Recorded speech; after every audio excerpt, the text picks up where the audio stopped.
My apartment means that it should be a place where you come and feel comfortable, safe, and loving. My decorations are family. It's family, family and friends. That means a lot to me.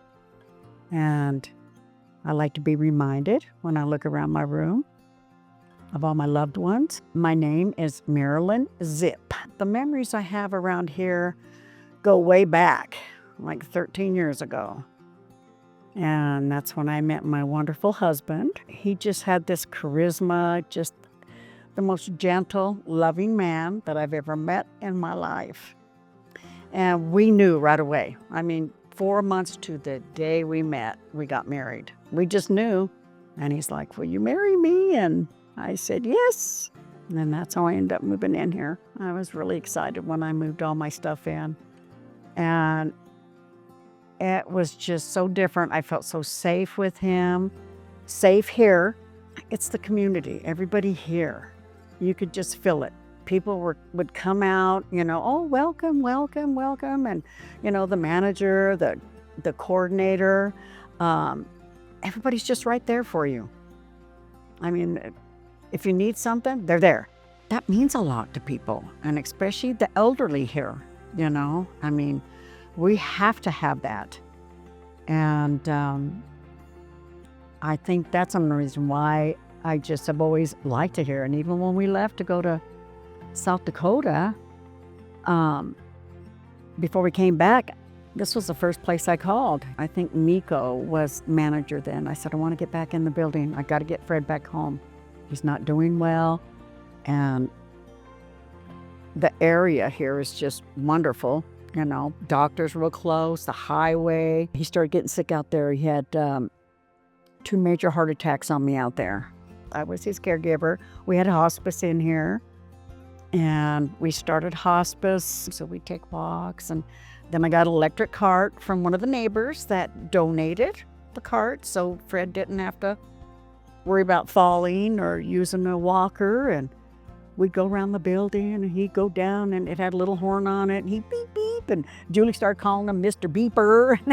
So yeah, his last few years here were beautiful. He got to go happy. He was happy when he left. He really was.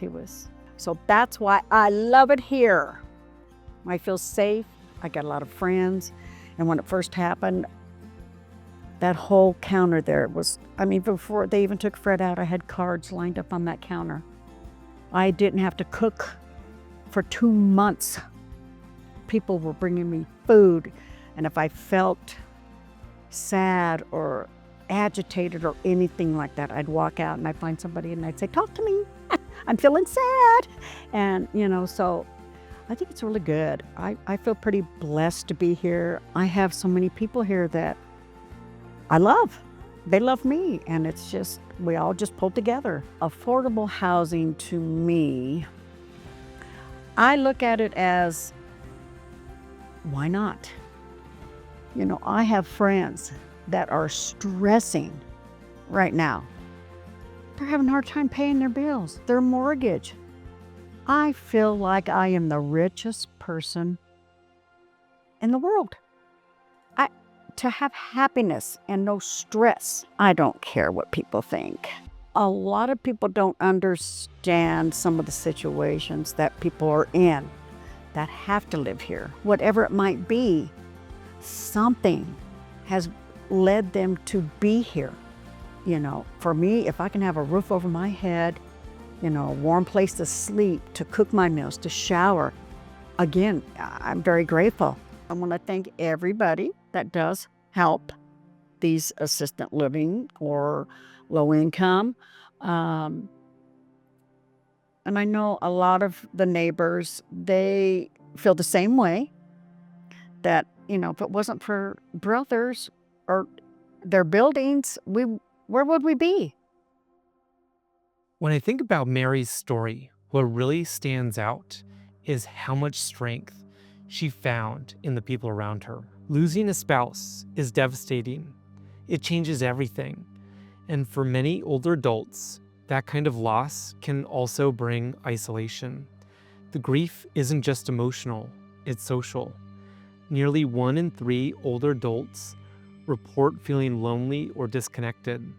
And for those living alone, especially on a fixed income, it's easy to feel overlooked, or worse, forgotten. That's why where you live matters. Mary was able to stay in her home, but more importantly, she wasn't alone. She had neighbors who checked in on her, who brought her meals, who made sure she felt supported. That kind of community doesn't happen by accident. It happens when housing is built and managed with connection in mind, with shared spaces, staff who care, and a culture that encourages people to look out for each other.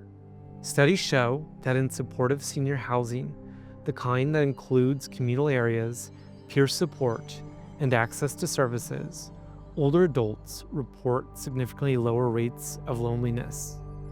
At Brothers Redevelopment, we believe affordable housing should be a place where people feel safe, supported, and seen.